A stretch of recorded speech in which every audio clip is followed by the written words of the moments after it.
दोस्तों, आपने कहावत तो सुनी होगी, जैसी करनी वैसी भरनी, कि जैसा कर्म करोगे वैसा ही फल पाओगे। क्योंकि इंसान को आंखों देखी बातों पर विश्वास बहुत जल्दी हो जाता है और हम उस पर विश्वास भी कर लेते हैं। एक समय की बात है, एक नगर में महान बौद्ध भिक्षु रहते थे। वो बहुत ही ज्ञानी थे। वैसे तो उनके कई शिष्य थे, लेकिन उनका एक शिष्य बिल्कुल नौजवान था। जब बौद्ध भिक्षु ध्यान में बैठते थे तो कई दिनों तक ध्यान में लीन रहते थे और इसी अवस्था में आने वाले भविष्य को भी देख लेते थे। एक दिन बौद्ध भिक्षु ध्यान में बैठे हुए थे, तभी उन्होंने देखा आज से ठीक 7 दिन बाद उनका नौजवान शिष्य मृत्यु को प्राप्त हो जाएगा। यह देखकर बौद्ध भिक्षु ध्यान से बाहर आए और तुरंत उस नौजवान शिष्य को अपने पास बुलाया। उसे बड़े प्रेम से कहा, भंते, मैं तुम्हें अगले 7 दिनों तक की छुट्टी दे रहा हूँ। इन 7 दिनों में तुम अपने घर जाओ और वहाँ पर सभी के साथ रहकर आओ और तुम अच्छे से मुलाकात कर लेना। शिष्य बोला, गुरुदेव, आपको कैसे पता चला कि मेरा मन अपने घर वालों से मिलने का कर रहा है? कहीं आप मुझसे मजाक तो नहीं कर रहे हैं? इस पर गुरुदेव अपने शिष्य से कहते हैं, नहीं भंते, मैं तुम्हें सच कह रहा हूँ। तुम अपने घर जाओ। इन 7 दिनों में अपने घर पर सभी से मिलकर आ सकते हो, लेकिन एक बात याद रखना, तुम्हें 7वें दिन शाम तक वापस आना होगा। शिष्य ने कहा, ठीक है गुरुदेव, मैं 7वें दिन यहाँ पर शाम तक वापस आ जाऊँगा। ठीक है गुरुदेव, आप अपना ख्याल रखिएगा, क्योंकि आप बूढ़े हो चुके हैं। यदि आश्रम का कोई काम रह गया हो तो आप मेरे आने तक इंतज़ार कीजिएगा। इसके बाद शिष्य अपने गुरु से आज्ञा लेता है और अपने घर जाने लगता है। लेकिन वो शिष्य ने एक बार भी पीछे मुड़कर नहीं देखा कि गुरु की आंखों में अपने प्रिय शिष्य को खोने का कितना दर्द है। शिष्य के घर के रास्ते में एक घना जंगल पड़ता है, जहाँ लाखों चिड़ियाएँ रहती थी। उनमें से कुछ चिड़िया आकाश में उड़ रही थी। यह सब देखकर उस शिष्य को बड़ा आनंद मिल रहा था। तभी अचानक उस शिष्य का ध्यान एक चिड़िया की तरफ गया। उसने देखा उस चिड़िया के छोटे छोटे बच्चे, जो अभी उड़ भी नहीं सकते हैं, वो अपने घोंसले से नीचे गिर गए हैं और ये बच्चे हैं बेवजह मारे जाएंगे। जैसे ही उस शिष्य के मन में ख्याल आया, उसने तुरंत अपना पहना हुआ कपड़ा उतारा और उस कपड़े में चिड़िया के बच्चे को रखकर बड़े समझदारी के साथ घोंसलों में ले जाकर रख दिया और फिर इसी से घर की ओर चल पड़ा। अपने घर पर पहुंचने के बाद अपने घर वालों से मिला और घर पर रहते हुए उसे कब हफ्ते बीत गए पता ही नहीं चला। तभी याद आया कि उसे कल वापस गुरु के आश्रम जाना होगा, जैसे कि उसके गुरुवर ने आदेश दिया था। अगली सुबह जैसे ही सूरज की रोशनी दिखाई देने लगी, वो आश्रम के लिए निकल पड़ा। उसे उम्मीद थी कि शाम तक आश्रम पहुंच जाएगा। धीरे धीरे चलते चलते शाम हो चुकी थी। वहाँ गुरुदेव आश्रम में बैठे बैठे ये सोच रहे थे कि आज तो 7वां दिन है, जैसा कि मैंने उसका भविष्य देखा था कि 7वें दिन वो मृत्यु को प्राप्त हो जाएगा।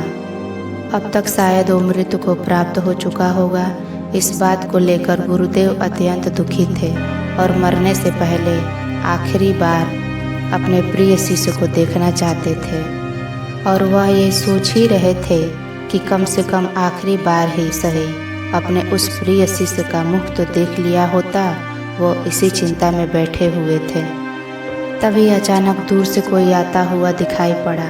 जब उन्होंने देखा तो चौंक गए कि उनका शिष्य वापस आश्रम आ रहा है। गुरुवर से रहा नहीं गया और वह तुरंत आसन से उठे और दौड़कर उस शिष्य को गले से लगा लिया। लेकिन वो अभी भी अचंभित थे कि आज 7वां दिन होने के बाद भी उनका शिष्य जीवित कैसे है और गुरुवर सब कुछ जानना चाहते थे कि उनका देखा हुआ भविष्य कैसे गलत हो गया। उन्होंने अपने शिष्य से पूछा कि जब तुम यहाँ से गए थे, इन 7 दिनों में तुमने क्या क्या किया, मुझे बताओ। तब शिष्य ने चिड़ियों वाली कहानी अपने गुरुवर को सुनाई। कहानी सुनते ही गुरुवर को समझ में आ गया, उनके शिष्य ने चिड़ियों के बच्चे की जान बचाई है इसी नेक काम परिणाम स्वरूप उनके शिष्य को एक लंबा जीवन प्राप्त हुआ है।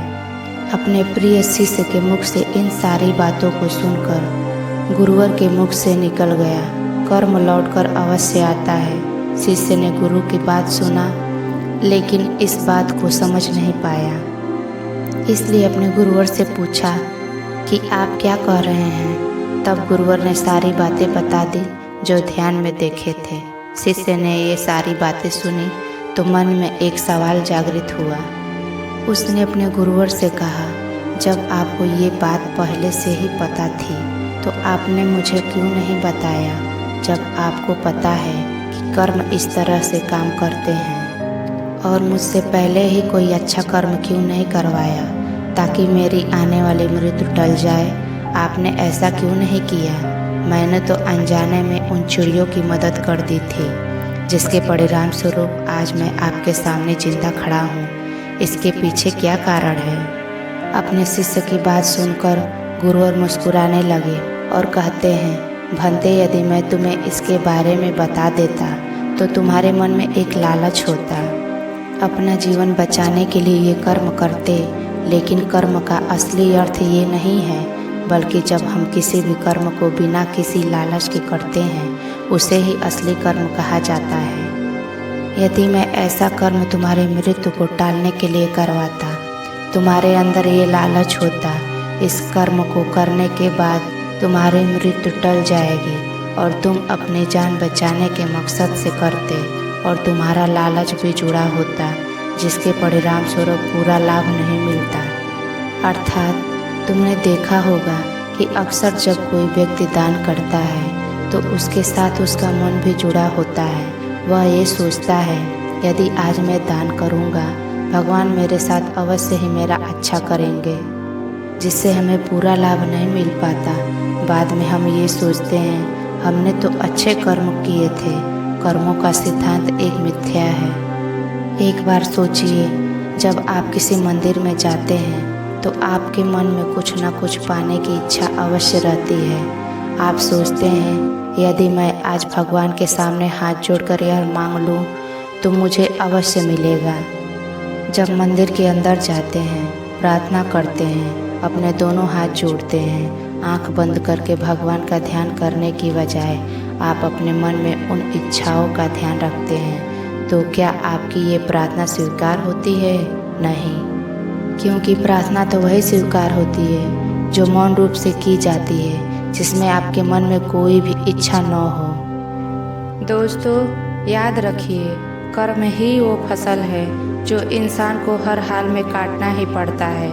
इसलिए हमेशा अच्छे बीज बोए ताकि अच्छी फसल हो। अगर आपको वीडियो अच्छी लगे तो चैनल को सब्सक्राइब करिए और लाइक शेयर कमेंट जरूर करिए।